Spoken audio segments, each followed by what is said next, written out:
অধ্যাবসায় মানুষকে যে দমিয়ে রাখতে পারে না তারই প্রমাণ দিলেন প্রবাসী বাংলাদেশি দম্পতি।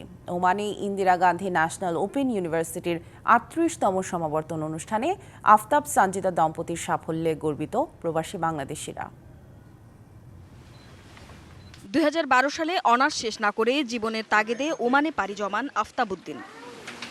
শুরুতে চাকরি করলেও পরে গড়ে তোলেন নিজের ব্যবসা প্রতিষ্ঠান। দেশের অর্থনীতিতে গুরুত্বপূর্ণ অবদান রেখে হয়েছেন সিআইপিও।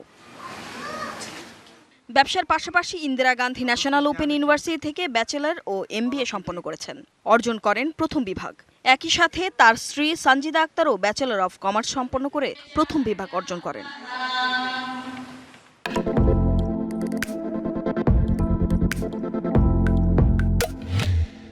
বিভিন্ন দেশের ২৫টি ব্রাঞ্চের গ্র্যাজুয়েশন সম্পন্নকারী শিক্ষার্থীদের নিয়ে বর্ণিল আয়োজন সমাবর্তন অনুষ্ঠানের আয়োজন করে Indira Gandhi national open university.